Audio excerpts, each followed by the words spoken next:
Hello, everyone, and welcome to the Tilting Ground Untitled Notre Dame USC Football Podcast. I'm a USC fan, Michael Muto. I'm here with Notre Dame expert Greg Flamong. Greg, Happy New Year. Happy New Year, Michael. I guess 2019's happy, but 2018 did not go so great for you. No, you know what? 2018 went fine. And I'm going to tell you this. People have been, Greg, are you okay? Greg, sorry about that, like super somber or whatever.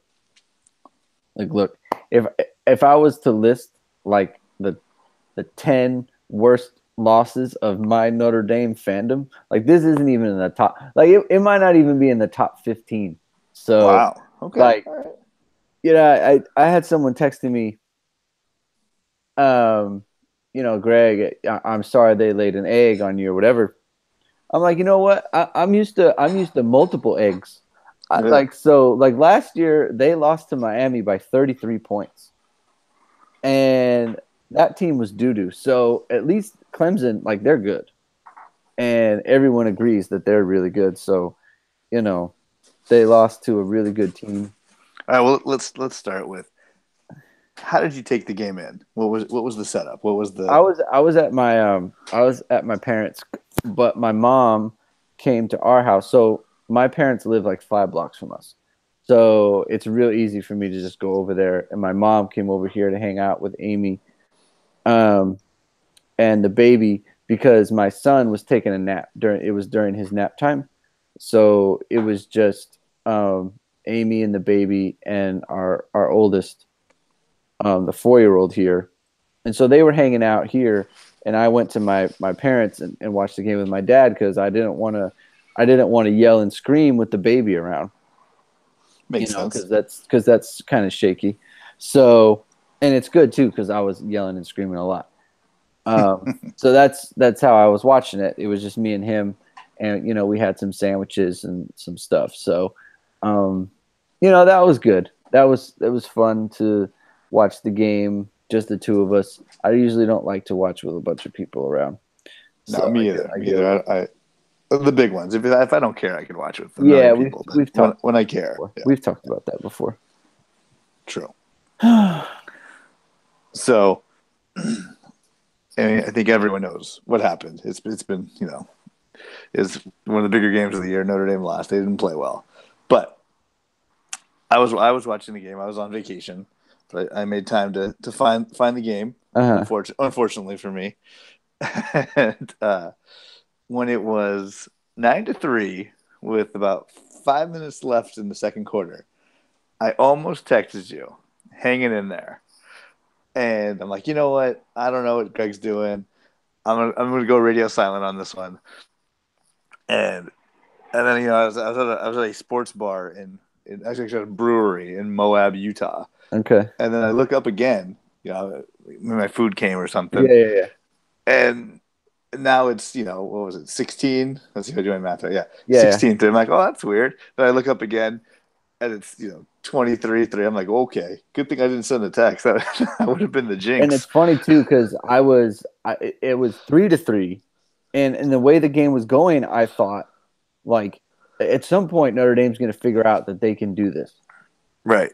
And I think the panic starts to set in when it's like, hey, Julian Love's not in the game right now. And it was going through Twitter, like all the Notre Dame people on Twitter, like the beat guys. They're all saying like, hey, Dante Vaughn's in and Julian Love is out. Julian Love is out. Julian Love is out. And it's like they're not talking about it. They're not talking about it in the game. And so no one knows what's going on. And it's like he's a pretty big deal, right? Because he's All-American. Yeah, he's the first team All-American. So like and the guy I was just reading today, like he might transfer, like the guy who replaced him. The backup corner. Is he a freshman? No. He's actually a junior. He's the same year as Love is, but it's like so he might transfer. And it's like we had a guy in the playoff game who's thinking about not being on the team next year, and it's like What do you that's not think's going to happen? well. It's not that. It's just like, okay, how are we going to hide him? Like that's the thing. And I mean, Clemson. That's the thing about Clemson and they get in these games. Like you got to be the coaches have to be super on it all the time. That kid was in there and they just went after him Yeah. to the maximum. Like it wasn't, they didn't get him on like slants and they didn't get him on out routes. They said, go route down the field and they get him for the touchdown. And then Notre Dame adjusts to that and they send Drew Tranquil and they send Tranquil over to give help over. And then they isolate Gilman and on up the seam and they get Gilman for a touchdown. And it's like, that's maximum damage. Right. And then they got him again on another touchdown at the end. I mean, that was more luck than anything else. But still, good play. It's luck, but here's the thing, Michael. It's what was I don't know how much time was left. There's like 11 seconds or something. Yeah. Right. It wasn't like much. Just they throw the go route and it's like he tips it up in the air and it catches it. Right. It's a one-handed catch. Just tackle him. The half is going to end. Make him kick the field goal. Like just don't let it anything like that happen. Just tackle the guy and take your interference and move on with the day. That's true. Because there's like 4 seconds left. They're going to. That's a very heads up play. Yeah, just tackle the guy. And if they go for it again, then just tackle him again. Like it doesn't matter. Like keep taking penalties until the clock runs out. So, I mean, but he's like a new guy, right? Like he's not thinking of that. I mean, that's like a super heads up play. I don't think most people are doing that. I mean, he's not thinking of it. And Julian Love would probably do it. And they're not even trying it on Julian Love. That's the other thing. Yeah. So, I mean, look, you go into a game like that, and we talked about like how they could win. And one way you don't win, and you asked me who needs to be the MVP, and I said it needed to be Ian Book, and he did not play. He did not play well. He didn't have it. He played exactly like he did against USC, and that's not going to work. Not against that team, Right. You can't be like and he's confused, and he's missing guys. He didn't get help in the beginning. Chase Claypool drops an easy first down conversion. They got a punt. Ian Book fumbles on like the first play. They got the ball at the 50. He fumbles. That was rough. And you could just tell. Like you could just it's not that it's in his eyes. It's the way that he's reacting to things. Just not crisp. He's got guys open for touchdowns, and he's either not seeing them or he had Boykin open for touchdown. He was underthrew him badly. Yeah. It just so there's that, and then you got Julian Love going out for a quarter and a half. Like that stuff can't happen. You've got the refs just. I don't know, Michael. I mean, at some point, you got to just think like, what's going on here? So which instance in particular upsets you the most? I mean, the fumble, the ball. Like you can't tell if the tip of the ball is hitting on the sideline. You cannot. And we got this guy in the booth, like he's certain of it. Like he's like, oh yeah, you see it right there. It's like actually, I don't see it. Actually, I see that it's close, but the pylon. It's like, oh, the pylon cam. The pylon is 20 yards away from this. Like, what are you talking about? Like you can see, you can't see. This should not be overturned, and of course it is. And it's like I would have liked it if they had the ball on the 15-yard line at 3-3. Like I would have liked it, but instead, and it's a game changer. Look at. And I got Mike Pereira, the NFL guy's like, I don't think that ball was touching the line. So, and here's the thing. Then you've got the Ian Book fumble, right?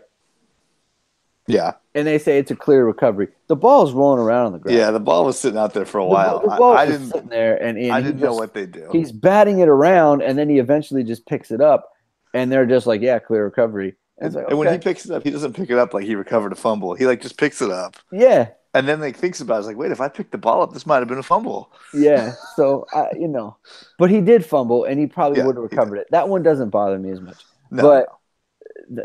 the the one with the fumble out of bounds, and then Alize Matt catches a pass. He catches it, turns to run. He's got 2 feet down. He has the ball. He's tucking it away. He turns to run. The guy slaps it out, and he fumbles, and he falls on it. So it's a gain of like 9. So it's about to be whatever, 2nd and 1 or 3rd and 1, and instead they call it incomplete pass. Like, I don't understand. And he's like, well, he's not making a football move. Like, what is he doing? He's Yeah, turning. what's he supposed to do? He's turning to run. Like, I don't. What is that? Like, I don't. So, like, a lot of that stuff was, like it was like gaslighting. Like, it's like, what am I? I don't understand. They're saying this thing is happening that is not happening. So, I feel like nothing broke in Notre Dame's but favor and here's the thing. on set, whatever day it was. And here's the thing about it, right? So people like, if I talk about this, people are like, oh, it doesn't matter. They would kick their ass anyway. You know what? Maybe. Okay. But the point is like, these are all the things that happened that contributed to the final score. Right. So it's like, oh, Notre Dame can't compete. It's like, well, yeah. I mean, if every call goes against them and we lose our top corner and every bounce goes against them, every bounce lucky goes thing against them, yeah, like that's how it happens. Like you can't control luck, but the frustrating thing is like, this is every time in one of these games. Like, it just can't be one time where it's like, you know what? Like, we're actually giving you our best performance. What do you think Notre Dame's signature win is in the last, I don't know, 6-7 years? We're in the Brian Kelly era. Do you want me to tell you, Michael? I think I know the answer. I think it's pretty obvious. I want to hear it. It has to be the one against USC for sure. I mean, that was the number 11 team with Sam Darnold at quarterback, and they won by 28, 35, whatever it was. It was 35 points. Either that or, it was that or Michigan. I mean, it was Michigan until Michigan just started losing by 40 to every team. That didn't go I mean, well. look, he's had a bunch of big wins. Unfortunately for him is, his signature win is a win that also the refs took away from them, which was against Florida State. Like, that's the signature. That's true. And like, that's one I'll never get over it. Like, that to my dying day, I'll never get. They called offensive pass interference, and the player that was supposedly interfered with was never touched. So figure that one out, whatever. So that's what it is. But in this game, you have a month to prepare. This is the third time now where it's like you're up against a marquee opponent with a month. You had Bama in 2012, Ohio State in 15, and then this one. Go ahead. I don't know if I said this before on the podcast, but I really think that the bowl games, I know they're supposed to be on New Year's Day, but I think the layoff really hurts the quality of play.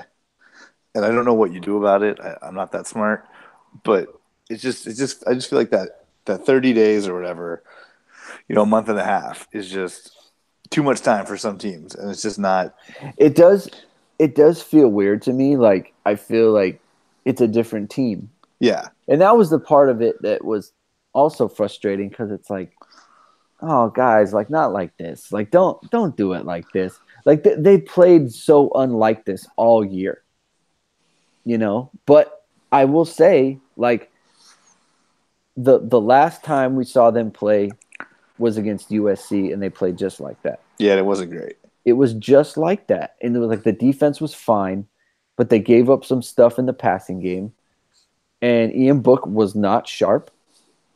And it's just that they were playing a bad team. And, it was the last time we saw him play.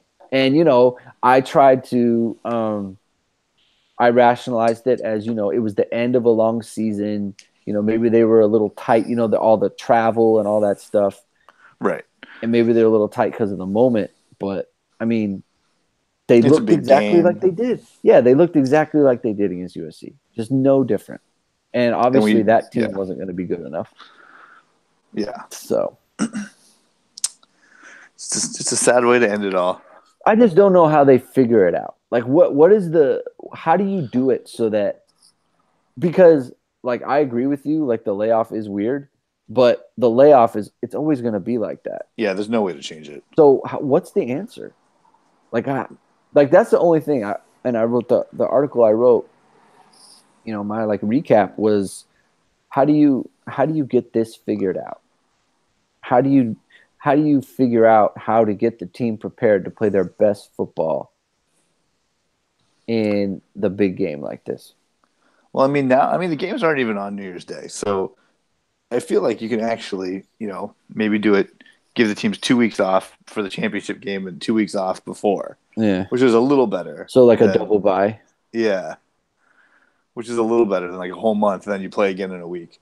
Well, the problem is though, is like the conference championship games. So Notre Dame would get 3 weeks, Yeah, and they would get other teams would get 2. I assume you're coming up maybe the week before Christmas, I guess. yeah. That's the other thing is the holidays, and then them being students probably has some effect on this. Quote unquote. Quote unquote students, yes. Yeah, probably. I don't know. Does it affect like D2? That's true. I assume it doesn't. Good point. So yeah, I don't know, but I do feel bad for everyone calling Notre Dame a fraud. I think that's a bit harsh. Well, here's the thing, Michael, is that people are going to talk shit no matter what. True. As a Notre Dame fan, like people are going to say that stuff no matter what happens. Notre Dame is always a fraud to someone. That's a great point. They were a fraud when they had beaten Michigan and they wanted Michigan ahead of them. I saw one article that said Notre Dame in their hand-picked schedule. I was like, well, don't they play an ACC schedule? And then they played Michigan and USC. Yeah, they played 5. like here's the thing that people like. Oh, Notre Dame, they played a weak schedule. Okay, they played Michigan, Stanford, Virginia Tech, Florida State, and USC. Like, what I don't understand. Like, and no Division II teams or no subdivision, whatever. We ended up playing Northwestern, who won 9 games or 10 games or whatever it is. We played Syracuse, who won 10 games. So we played 2 teams that won 10 games in major conferences in the Big Ten and the ACC that didn't include Michigan. We played Virginia Tech. But Michigan, Stanford, Virginia Tech, USC, Florida State. Nah, like, handpicked. Yeah, like I don't understand. Like, what do you want from us? Flying all over the country. Oh, that was a weak schedule. Okay. I mean, look, I got no problem with people taking shots at Notre Dame, but let's just make them legit. Yeah, make it legit. Like but like I said, people are always, and I got something for you, Michael. No, people are always gonna say things. I think this is my hot take from the game. Okay. And I put it. I was talking to someone, another writer from another blog about it. Ooh. And I should have brought it. I should have brought it up. I should have brought it up on the previous podcast, but I was a wimp about it. Notre Dame should have started Brandon Wimbush in that game. Wow, I love it. They should have done that. And it's not as good content because it's like after the fact. It's like, of course they should have started the other guy, but they really should have. They really should have. You thought that 1, he's more dynamic, so he changes the defense. 2, he's been in pressure situations. 3, I don't know what the other one is. Well, the same dynamic that was there against Michigan is there against Clemson. You have the same type of defense who's going to put the same type of pressure on the quarterback, and it's like you need, like, Brandon Wimbush is a high variance player, right? So you get good Brandon, and you have a very dangerous guy who can hit big plays with his arm and his legs, and he's variable. So like you can do things to him, like you can get pressure on him, and then he can get outside the pocket, and now you're kind of in big trouble. So you've schemed a winning play, but now you're losing because he compromised your defense. Whereas Ian Book's not like that. No. Right? He's just not. Like, if he gets outside of you, maybe he runs for 5 yards or whatever. And you do that, you play the high variance player in a 1-game scenario, which this is, and like Michigan kind of was too. And when you're a big underdog. which Notre Dame was. And what like post Michigan, you want to go to Ian Book because you're favored in all your games. So it's like we need the guy who we know is going to perform. He's under control. He's what's He's coming. consistent, Yeah, right? because that's the word I was looking for. He's a Consistent. 70% passer, and that's what you want. You want to be able to Low risk.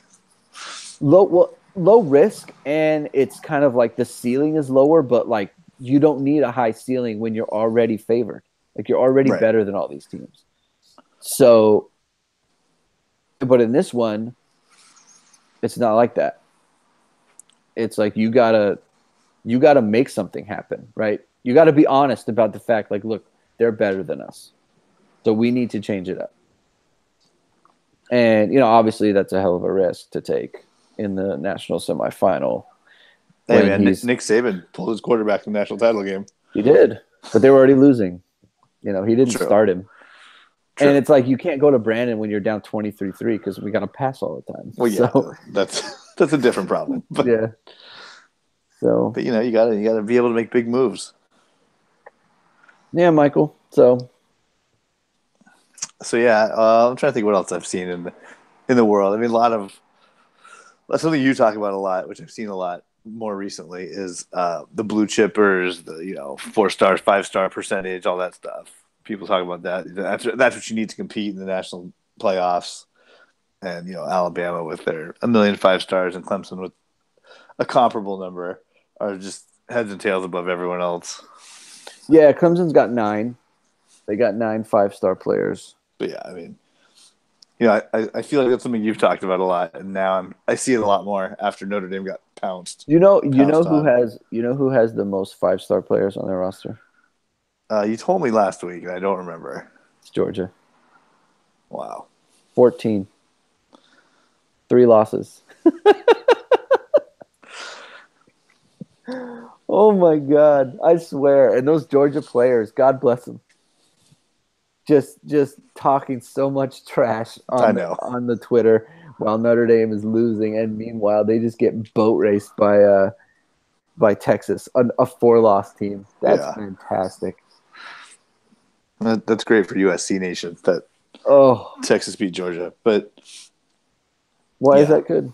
Well, because Texas beat SC. Oh yeah, that team, man. If they, if you let them make plays on you, that's the other thing. That's the thing about Texas. Like, they have good players and they have a good roster. 4 losses.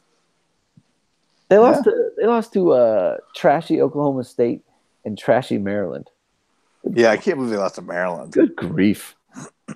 Jeez. Maryland, who shouldn't even have a football program, but that's something else. That's another story.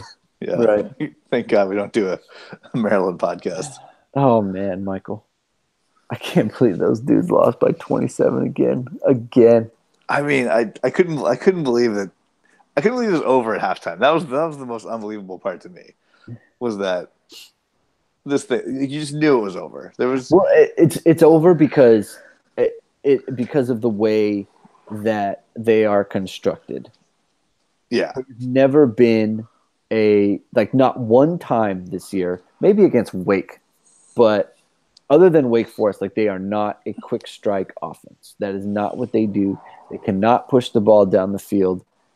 They cannot, and that was another reason why they probably should have gone with Brandon, is because you can't have 10 play drives against this team. You need to be able to push the ball down the field. You need to be able to get big plays somewhere. And with Ian, it's that's not coming.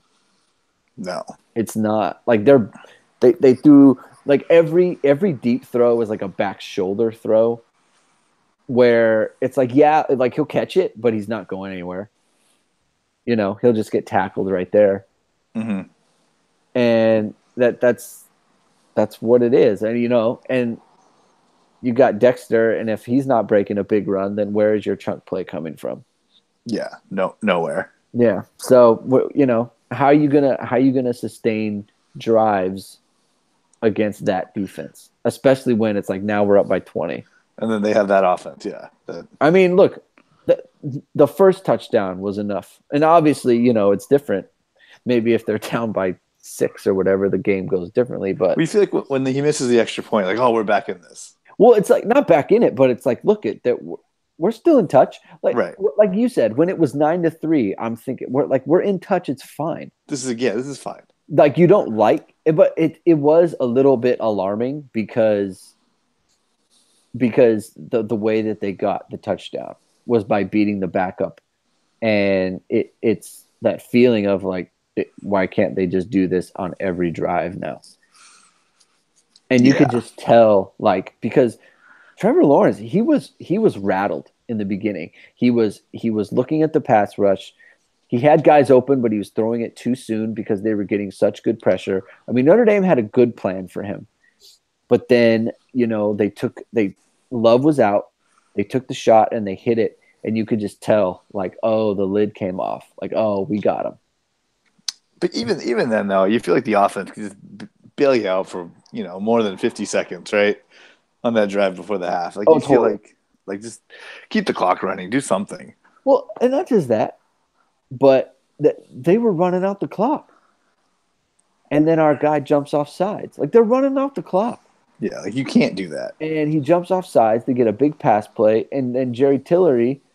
Like what? Like what is that? He just clocks him. And it's like, you cannot give up a touchdown on this drive. Like, what are you guys thinking? So, oh, man. Oh, boy. So then that was it. And that was it. Good season? Good season, though? Yeah, no. Look, I'm totally happy. Like I said, yeah. Usually this loss happens in like November or something, and it's actually like so heartbreaking because it was to some terrible team. Like, thank God it didn't happen to like Syracuse or something. Right, that would have been rough. Yeah, because then it's like, oh, we lose to this dumb team. Can't make the playoff. Yeah. I wanted them to be more competitive, but like they were freaking 2 touchdown underdogs. Like Clemson was better than them. Yeah. So. It's fine. Oh, you know what I want to talk about, Michael? Oh, yeah, tell me. Go. What is going? That ESPN production was such a freaking embarrassment. I cannot believe how terrible they were. They were so bad. Like they didn't know that Julian Love was out of the game for, I think, 3 series.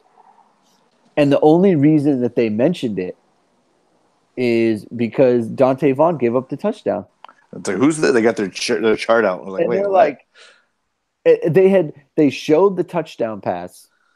Oh, on the replay, they missed the extra point. They go to commercial, they come back, and they still hadn't mentioned it, and then they show it, and it's like, hey, Julian Love's not in this game. I mean, we got a sideline reporter, has no idea what's going on. Okay. So then they show the replay of it, and he gets hit in the head. And it's clear, like, he hits in the head. And it's like, oh, is he grabbing the back of his hamstring? He's like, no, dude. He's wiping his hands on his towel. That's why he's reaching back. But they're still talking like he's on the bike. This seems to be a lower leg situation. It's like, no, it is not. He's trying to keep warm, which is what you would do because you have to run around. Then they go to halftime. Brian Kelly says, oh, yeah, he got hit in the head. He's out. You got a hit, like he's in the concussion protocol or whatever. Right. So he told them what it is. He comes back out, and Tom Rinaldi's like, I'm telling you, it's a lower leg thing. He's stretching out a lot more than everybody else. And it's like, bro, he's stretching because he hasn't played. You have to run fast. He hasn't played in an hour and a half. That's why he's stretching, because he needs to get loose. They just couldn't they just couldn't accept the fact that the kid had a head injury. Well, they have to be right, It's just... I was just appalled. And it's just like every replay, like, nope. I think it's going the other way. I think so. Can't get anything right. Yeah, man, don't have that NBC contract, and then the ESPN guys will do a better job. Michael, it's just, why are you guys so bad at this? It's just an embarrassment. They just didn't care. They knew Clemson was going to There, win. there was one other thing where I was like, that is just the dumbest comment I've ever heard. I can't think of it right now. Maybe I it's for mean, the best. probably. Ugh. Well, we're. I mean, we have all summer to talk about where Notre Dame goes from here. We have. Let's see. We got awards to give out still. We can do that next week, I guess. Yeah. There's. I'm trying to think if there's any fun USC news. There is, Michael. Oh, what did I miss? You didn't see? Your Which offensive coordinator is interviewing for head coaching jobs. I did see that. Uh, yeah, that's not great. What? Okay. It's one of those things where it's like so strange because it's almost like accepted because the Miami coach became the Temple coach and now he's the Miami coach again. Like the defensive coordinator. Right.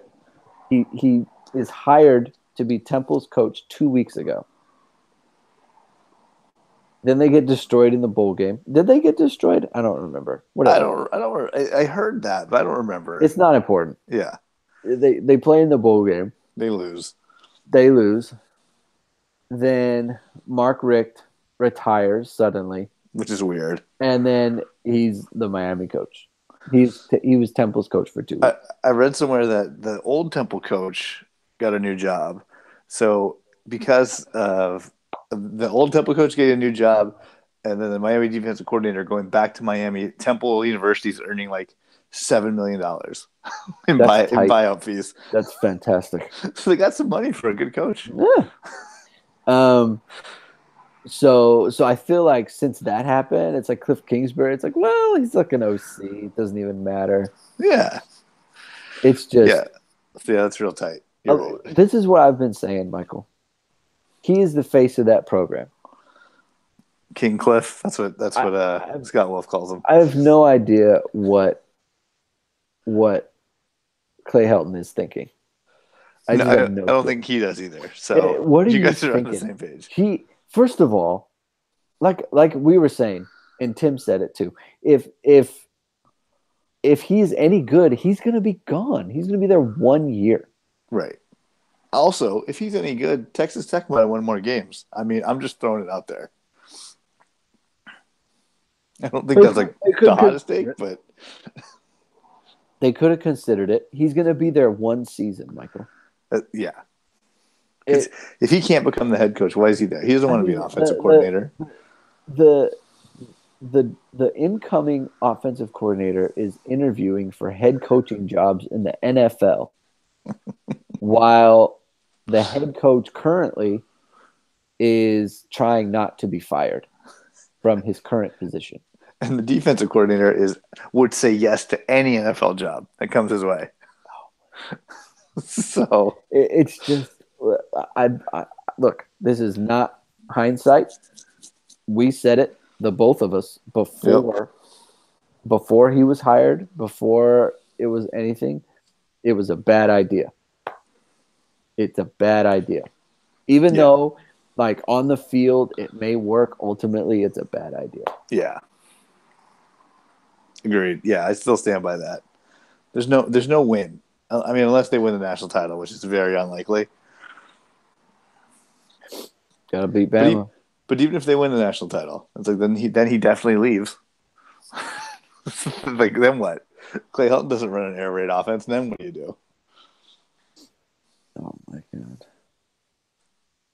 You know what I was thinking when you said win a national title? Yeah.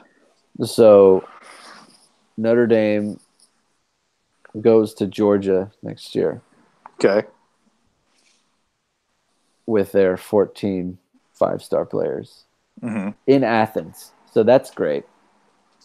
And then the year after that, so you've got this Fromm character who will be a junior in his last year. So basically, like, all the freshmen that they signed that are awesome, like, they'll all be juniors in their last year. Yeah. So that's cool. And then the year after that, they have Clemson at home. So they'll get Trevor Lawrence in his last year. That's a junior. Well. Great. That's tight. You know what I was thinking, too? Oh, I have another fun one for you, a rule change. Okay. So you be ready for that. Don't let me Okay. forget. Okay.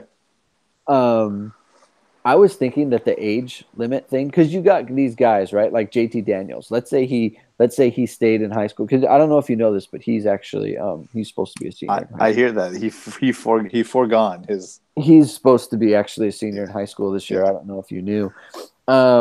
But had he stayed and played his senior season, he'd be like 19 or right. whatever. And so then he'd be Because if we 20. were talking about this 3 years ago, we'd say, he stayed an extra year in eighth grade. So He stayed an extra year. yeah, His dad wanted him to. it So was JT's decision. Come on, So get your the talking points right. rule is currently like you can't go pro until you're 3 years out of high school. Right. But these guys that are getting held back, like they're like 20, 21, 22 years old or whatever when they graduate. So like what they're 21 years old, their third year. It's like it should be age, not the time Just spent. a hard like 20. Yeah, like 20 years old. When you're drafted, you got to be 20 years old. I mean, really, there shouldn't be an age limit because I only understand it in football because like it's a physical safety issue. but then NFL teams wouldn't draft guys. Like the problem would solve itself. Right, but then it's like you're still like they would draft guys. That's the thing. And they just stash them. It'd be like Premier League soccer. They Kind of, just yeah. stash guys for a year or two. Yeah. Like Reggie Bush, like his freshman year, like he wouldn't get drafted. But maybe you could play in college then. No, come on, I don't. Michael. I They don't. can't even figure something like that out in college basketball. Great point. Well, no, they just wiretap the phones, and all the assistant coaches send money to kids. The feds are involved. It's fine. Here's my fun rule change. Oh yeah, sorry. Go. So I'm watching these bowl games, right? And I got to watch a lot of bowl games this year because I'm off and the baby and everything. So I'm sitting here holding her, watch it while she sleeps, watching the bowl games. And guys are getting ejected left and right for these targeting penalties. I mean, it's Right. just like you give these refs the ability to eject players, and they're so excited. Targeting, get out of here. And every single time, like the announcers are just so fired up, like get him out of this game. Like it's like look at him. He's dipping his shoulder. It's like super slow mo every single time. I know.